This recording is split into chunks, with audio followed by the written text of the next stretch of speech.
Boas noites. A cidade recupérase da enésima tromba de auga que caeu nos últimos días. Arredor das 5 da tarde de onte, luns, caeu tal cantidade de choiva que algúns puntos da cidade se converteron en auténticas lagoas.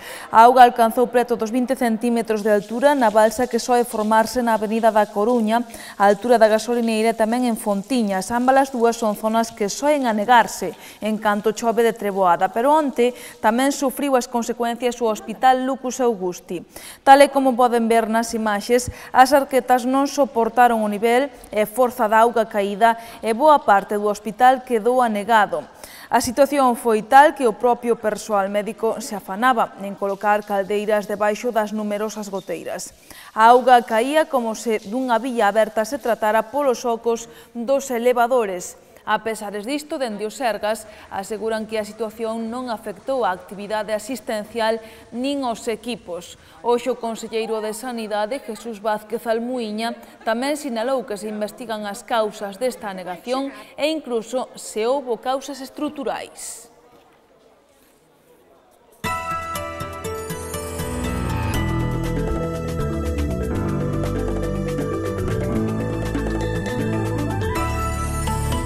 A adxudicación da concesión para a explotación do centro de recría da Granxa Gaioso Castro quedou hoxe en riba da mesa no pleno da Deputación e acumula así un novo retraso. A apertura do que será o primeiro centro público de recría de novillas de raza frisona terá que agardar, porque o Goberno provincial non puido sacar adiante no pleno de hoxe a adxudicación da concesión administrativa a unha empresa. O Goberno provincial defende que a empresa adxudicataria se seleccionou en base a criterios técnicos, pero os populares negáronse a votar a favor da adxudicación ata que se pronuncie o Tribunal de Recursos Contractuais por unha reclamación interposta por outra das empresas que participou no proceso. Basían vostedes en un informe técnico asinado polo director da Granxa que é o máximo responsable da desfeita a que chegou unha explotación punteira na nosa provincia, que era un referente para os gandeiros, tanto a nivel productivo como a nivel xenético. De logo, se estaba facendo unha labor moi importante, era un referente, tiñamos un ganado de alta selección e agora o que temos é unha desfeita de vacas. Unha granxa que non é capaz de producir alimentos para o seu autoconsumo, vacas que morren, vacas que non producen, terreos baldeiros. Entón, non me parece o máis axitado que unha persoa que é o máximo responsable, como ben digo, sea o que asine un informe que avale esta adxudicación. Por todo eso, lle pido, si quere contar co apoio do Partido Popular, que o deixen en riba da mesa, que esta adxudicación non se faga ata que se resolva o recurso que está plantexado ante o Tribunal Administrativo Central de Recursos Contractuais. É certo que, tal como explicaba o señor Ulla, que aquí hai cando menos algunha cousa, vamos, que non parece, non sei se moi correcta ou non. Eu que un contrato deste calibre se lle adxudica unha empresa que ten unha antigüedade desde febreiro deste mesmo ano, cando menos non me parece moi elegante, pero supoño que cumprirá as bases, imagino, non? Que así serían redactadas. Cando o que está claro é que, que hai un recurso de outra empresa e que o tema está no aire, por así decirlo. Nós non vamos votar en contra desto, se non fomos á propia mesa de contratación, pois non ten sentido que tampouco nos opoñamos, pero tampouco vamos facer a favor, polo mesmo sentido, non? Se non participamos no que é na propia a adxudicación deste contrato, pois non ten sentido que aquí nos posicionemos nun lado ou outro. E máxime cando está pendente dunha sentencia judicial. Eu non sei se pode deixar encima da mesa ou non, aparentemente parecería un pouco lóxico. Desde logo, non aprobalo hoxe significa unha nova traba, un novo retraso para a apertura do centro de recría da Granxa Gaioso Castro. Despois das apreciacións nas que vostedes teñen a costume non só de trasladar unha desconfianza desacertada sobre os traballadores da Diputación, senón de tratar de verter outras difamacións, porque non son outra cousa, eu creo que esa é a verdadeira vontade que está detrás do Partido Popular. Lembrar que o Partido Popular, que cando o que hoxe actúa de portavoz en este asunto tiña responsabilidades de goberno, contramaniobra para que o centro de recría non sexa xestionado con unha concesión dirixida, tutelada, vixiada e perfectamente definida en Deputación de Lugo, senón que intentan facer unha concesión de manial, é dicir, intentan deixar o centro de recría en mans privadas sin case potestade de tutela ou de seguimento por parte da Deputación Provincial de Lugo. Darío Campos di que el só intentou buscar o consenso e que non intentou impoñer ningunha lista de delegados. Así respondeu o presidente da Deputación ás críticas dos partidarios de Susana Díaz, que ademais cuestionaron a súa autoridade dentro do partido despois dos sucesos acaecidos nos últimos días tras o Congreso Provincial. Creo que despois dun proceso democrático como foron as primarias, pois se intentou chegar a unha lista de consenso na provincia de Lugo que collera todas as sensibilidades, ao final pois non foi posible. Eu creo que a integración ten que ser necesaria e ten que ser pois pouco a pouco, non? E o que intentáramos todos, pois bueno, creo que hai unha representación da provincia tamén, ao mellor non institucional, pero non sempre nos deron a opción de estar, tanto a min como a alcaldesa, e eu creo que decidí non ocupar espacio porque creo que buscábamos unha lista de consenso que era, bueno, creo que o necesario para integrar o Partido Socialista na provincia. Non foi posible e isto creo que hai que seguirlo intentando e pouco a pouco se vai conseguir. O que tento buscar é o consenso e non foi posible, pois hai que seguir loitando para conseguirlo, para loitar ter un Partido Socialista fuerte na provincia e en Galicia. E eu creo que eso non é unha falta de autoridade, é unha falta de, bueno, creo que despois dun proceso primario, como dicen, que é único en España, o Partido Socialista é o único que fai un proceso dese tipo, pois non se trata de impoñer nada. E eu non trato de impoñer nada, mas que de chegar a consenso, pois non se conseguiu agora e eu creo que hai que conseguirlo no futuro. Bueno, hai xente cabreada e hai xente que sí, pero aí é onde temos que traballar para intentar que todo o Partido Socialista sea unha unidade e iso é o que vamos a facer de aquí para diante.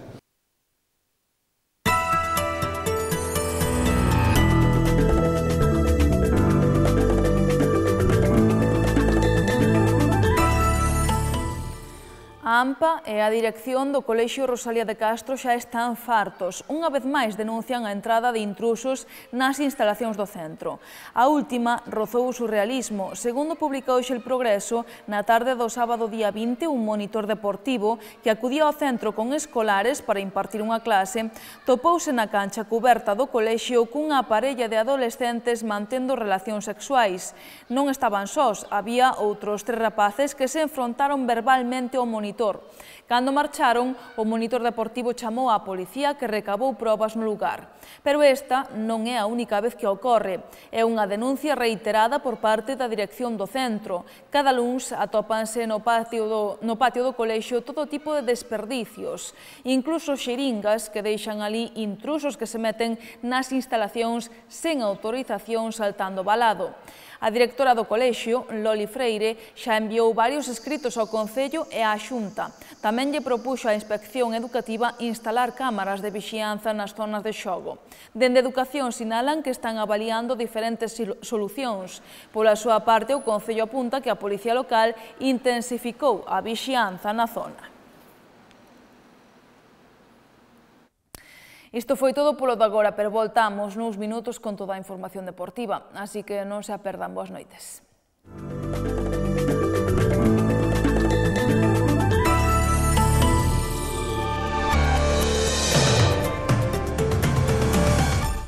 A Gran Muralla, unha das 7 maravillas. Tanta muralla, e resulta que rematastes 13 séculos despois que a nosa. Menos lobos, que aquí non pintades nada. Poida que en colores non veñamos pintando dende hai séculos, pero sen dúbida, de pintura sabemos un chisquiño. Ou si que vos tomades as cousas con calma, máis de 2000 anos, mi madriña.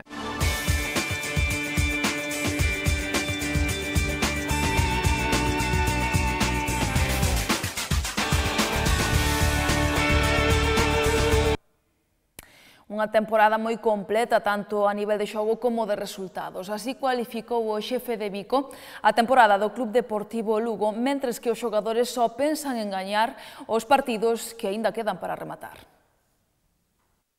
Bueno, nosotros intentamos siempre luchar hasta el final, no pudimos conseguir el objetivo conseguimos el objetivo de la permanencia, luego pues estaba claro que en Huesca teníamos la posibilidad de engancharnos en playoff, no pudo ser, pero bueno, contento con mi trabajo, contento con el trabajo del equipo, y el equipo ahora piensa en hacer lo mejor posible, los últimos 2 partidos, conseguir 6 de 6 y quedar lo máximo arriba posible.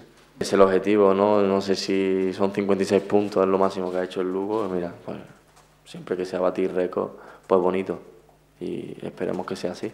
Yo llegué en diciembre, pero yo creo que la temporada del Lugo ha sido completa, tanto por juego como por resultados.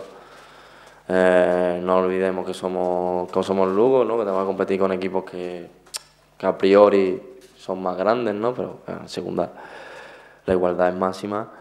Y yo creo que hemos demostrado en cada partido, yo creo que en ningún partido desde que llevo aquí me han goleado, 2-0 máximo. O sea, yo creo que estamos a la par de los mejores equipos y lo hemos demostrado. Y pensar eso, quedar lo máximo posible y estar contento con el trabajo que ha realizado el equipo, el grupo. Yo acabo contento por el hecho otra vez de jugar, tener continuidad y mira, estoy agradecido al club, al míster y al grupo. Y de menos más, claro, porque físicamente llega...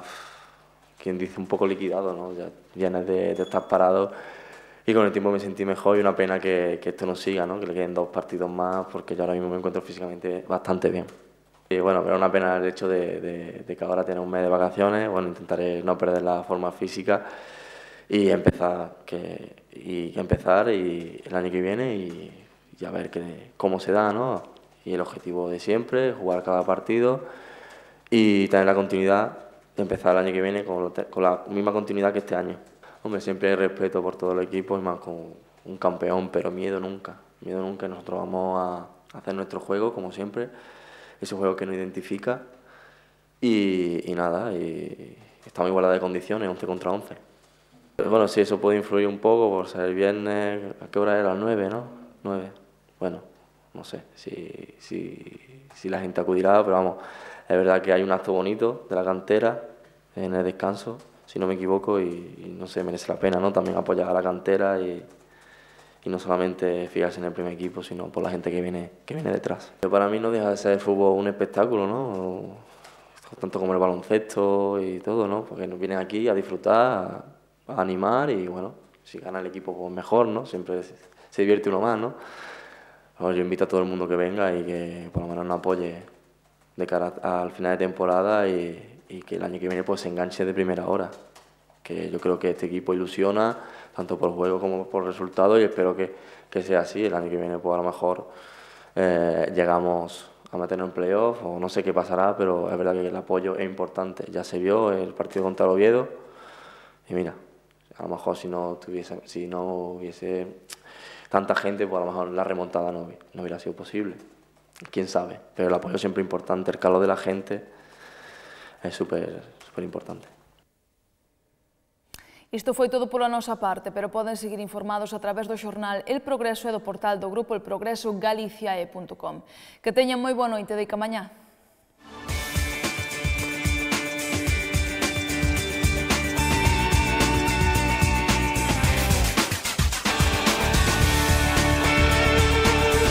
A Gran Muralla, unha das 7 maravillas. Tanta muralla, e resulta que rematastes 13 séculos despois que a nosa.